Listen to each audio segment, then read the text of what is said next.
पाकिस्तान क्या करने जा रहा है, अंदर से खबर निकाल के लाया हूं और बड़ी खबर निकाल के लाया हूं। पहला पाकिस्तान ने काम यह किया है कि अमेरिका को आगाह कर दिया है, यूरोपीय यूनियन को आगाह कर दिया है, अपने दोस्त मुल्कों चीन, सऊदी अरब, यूएई, कतर को आगाह कर दिया है, तुर्की को आगाह कर दिया है, ईरान को आगाह कर दिया है कि हम अपना जवाबी जो हमले का हक रखते हैं वो हम इस्तेमाल करेंगे। दूसरा, टारगेट सेट हो चुके हैं। ये मैं अंदर की खबर बता रहा हूं आपको।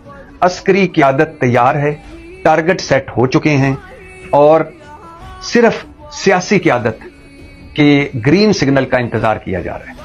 और पाकिस्तान की सियासी क़यादत को सऊदी अरब, कतर, चीन और 2 और दोस्त मुल्कों ने रोका हुआ है कि हमें एक एफर्ट कर लेने दीजिए। तो हमारी अस्करी क़यादत तैयार है, मिसाइल लगा दिए गए हैं और टारगेट सेट कर लिए गए हैं। और यह भी बताता चलूं कि पाकिस्तान का जो जवाबी वार होगा उसमें आम शहरियों को निशाना नहीं बनाया जाएगा, शहरी आबादियों को निशाना नहीं बनाया जाएगा, भारत की मिलिट्री तनसीबात पर हमला किया जाएगा। सब कुछ